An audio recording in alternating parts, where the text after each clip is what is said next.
রাসূলুল্লাহ সাল্লাল্লাহু আলাইহি ওয়াসাল্লামের এক এক সুন্নাত, একটি একটি সুন্নাত আল্লাহ তাআলা আমাদের জন্য নিয়ামত হিসাবে। আল্লাহ যেন বলছে, বান্দা একটা জুতা কোন পায়ে দিবা, আমি সেটাও বন্ধুরে দিয়া দেখায় দিছি।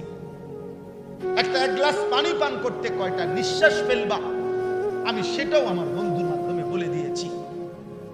যদি ভালোবাসতেই হয়, যদি অনুসরণ করতেই হয়, যদি নিজের মধ্যে সবকিছু সুন্দর স্মার্ট এটা তুলে ধরতে হয় নিজেকে, খোদার কসম আল্লাহ বলছে আমার বন্ধুর চাইতে উত্তম, আমার বন্ধুর চাইতে প্রিয়, আমার বন্ধুর চাইতে সুন্দর গোটা কায়নাতে কেউ হয় নাই, আর কিয়ামত পর্যন্ত কেউ হবেও।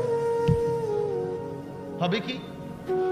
তিনি হাসলেও সুন্দর, তিনি কাঁদলেও সুন্দর, তিনি হাঁটলেও সুন্দর, তিনি বসলেও সুন্দর।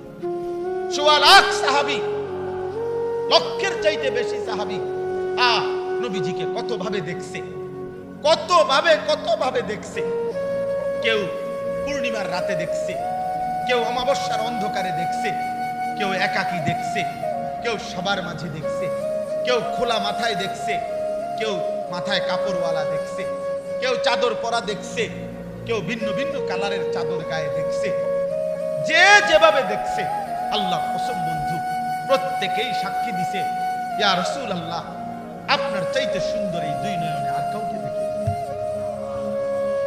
আহসানু মিনকা লাম তারা কাত্তু আইনি ওয়া আজমালু মিনকা লাম তালিদিন নিসাউ। আপনার চাইতে সুন্দর এই দুই নয়নে আর কাউকে দেখি। আপনার চাইতে সুন্দর কোন মা, কোন বাচ্চা প্রসবই করে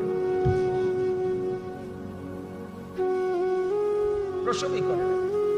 আল্লাহ তাআলা কোরআনুল কারীমের মধ্যে বলছে, ওয়াদ-দুহা, বন্ধু আপনার আলোক উজ্জ্বল সুন্দর পবিত্র ওই চেহারা মুবারকের কসম। এই ওয়াদ-দুহার এক তাফসীর, এটা দুইটা তাফসীরের মধ্যে এটা একটা। আল্লাহ নবীজির চেহারা মুবারকের কসম করছে, আপনার চেহারা এতটা সুন্দর, আমি আল্লাহ আপনার ওই সুন্দর চেহারার কসম করি।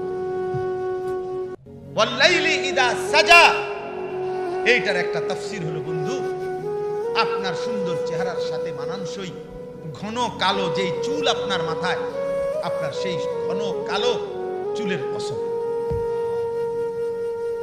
আপনার ওই সুন্দর চেহারার কসম, আপনার ওই ঘন কালো চুলের কসম।